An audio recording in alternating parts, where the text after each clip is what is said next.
enjoyed that for the most part, but like sometimes I didn't feel like I was always like included or like really was able to be a part of the community. As you can see, I wasn't always there. And I also found there were lots of issues with the traditional Boy Scout and Girl Scout program that we have here in the U.S. and so on and so forth, because you know, they appropriate religious cultures, and they just are, I don't know, I think it's sometimes hard. There's a lot of barriers to get into it. Like you need to like be part of the truth and find the truth. And I was like, what's a way everyone can be a part of it?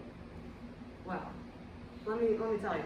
I have my show, so the Casual Scout. So it's going to be an educational animated children's show for around kids ages 4 to 6. So television is like sort of split up from like 4 to 6 and like 6 to 12. And so I'm focusing on the educational children's content area. And so if you didn't know, children's content is super, super short because children's attention spans aren't that short. So it'll be 10 minutes per story, and like in a block, if you're watching it on TV per se, like on Nickelodeon, it would be like 2 different stories in one little like 30-minute block with commercials and stuff like that. And so basically, it's going to follow these 3 kids from the city of Chicago, and they're going to learn about food insecurity and scarcity through the use of their local community garden. The world. Okay, so we're in Chicago, Illinois, and I'm from the northwest suburbs of Chicago. I've been frequently in the Chicago area a lot because I have a family friend who lives there, and I discovered their like local community garden that was right by the lake, and I thought it was like an incredible idea because like you can get herbs from there, and you can get so many things, and sometimes fresh produce, especially in urban areas, aren't always accessible. And so I was like, okay, how can we use this as like a teaching point to teach kids? Oh, sometimes you can't always get a watermelon from your local grocery store because they're not in season. And like, as a tiny child growing up, like I didn't really understand that because like if I go to Walmart per se, like I can always get that, but we don't always have those giant super centers in every single area where you can like get fruit and whatever vegetable you want, like whenever. So yeah, but I also didn't want to limit it to just the city and the urban life. The Midwest, I love the Midwest, and from the Midwest, has a lot of great prairies and very interesting different ecosystems that live with it that they can go explore. Like Lake Michigan is so interesting, and did you know the riptides in Lake Michigan are extremely dangerous? So I would never swim there, but it's really cool. So yeah, so basically I want this show to teach children that they can be a part of the community and like cultivate one like within their own friend groups. And I think that's really important because I have a community here at Syracuse, and I find it's really great to have people surrounding and supporting you, and I want to reflect that onto kids who are watching this growing up. And then in addition, I also think showing kids and reintroducing them to nature is really important, especially so many people have been like locked up inside because of COVID, and sometimes we don't always live in a very nature-centric area. Like if you live in the city, it's sometimes hard to go out and be in nature. And so there are definitely ways that you can learn about gardening and planting and stuff like that in the city and in an urban landscape. And so part of what I did is I reached out to a lot of people, and I did a lot of research and learned about like urban gardening and how the sun is a really big enemy when you're in the city because there's so many tall buildings, and so you have to like move your plants around or get like a green light.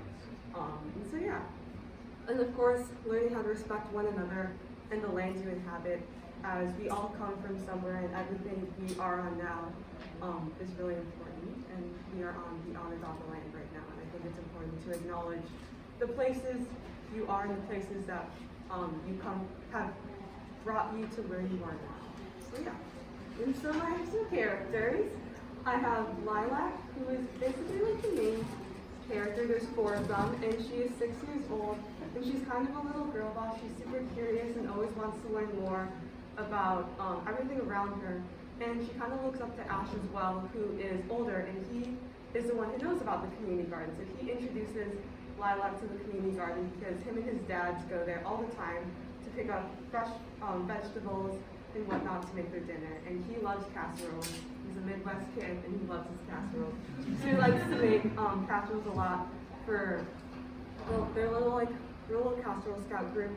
and he's a big Anthony Bourdain fan. So a lot of it is like food-centric and food-forward. So in like the pilot episode, he wants a zucchini, and he wants to go to the community garden to get zucchini, but unfortunately, it's like May, and there aren't vegetables growing already because when you look at the seasonal growth pattern, you start planting stuff in May, late May, like almost now basically, and then like it'll grow by the time summer comes around.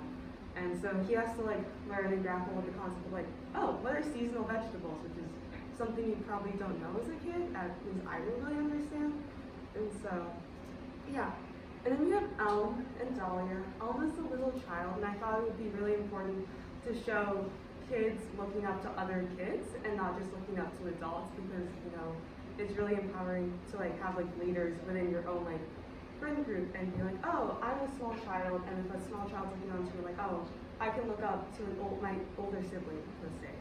And I wanted it to be really focused on the kids and the kids asking the questions and answering each other's questions, because I didn't want it just to be like a teacher lecturing them all the time. And that's where Dahlia comes into play, and she's the local community garden leader. And she is a conservationist, and she also thought this is a great idea to have a group of little kids learning about the history of Chicago and the urban and ecosystems of Chicago and how we can grow and cultivate this community garden to be really fruitful. And so she's like, this is a great idea. And so she's helping them along their journeys, not really getting their way, but like asking them, oh, why do you think you can't have zucchinis all the time? Why can't you like have zucchinis in the winter? Or like go to the community garden per se. So yeah. And then I thought it would be a really cool idea if I have my seasons in my TV series based on the seasons itself. So like kids, when they're watching it, if they're watching in the fall, they can see things happening in the fall.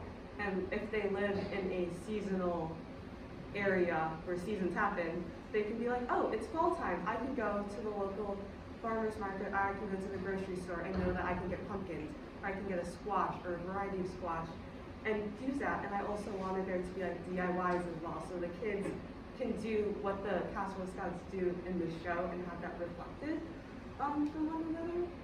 And so I thought that would be a great idea. So it would start off in the summer, they're out of school, and they learn about the community garden, and then they transfer in to the fall, and they're falling for fall, and learn about seasonal vegetables, and when you have to plant tulips, so they kind of grow now in May.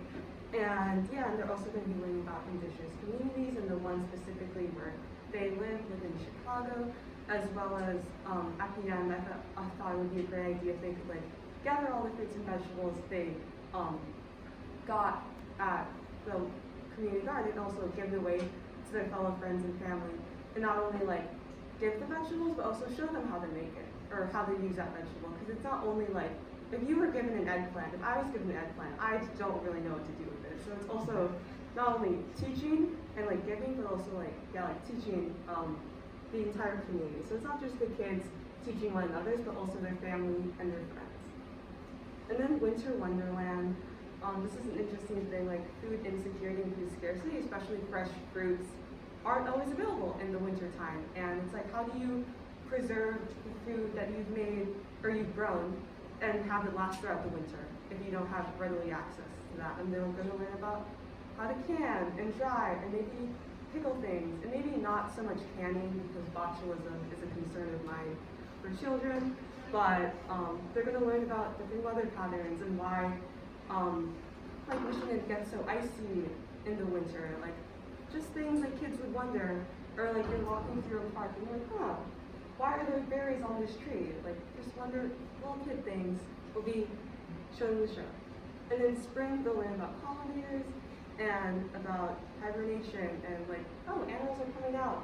Why are animals coming out? Like, what do they do? Like, why do they sleep in the winter? And I kind of want this TV show to be an extension of what you learn in school, but even in a more in-depth manner where they can like really focus on the nitty-gritties.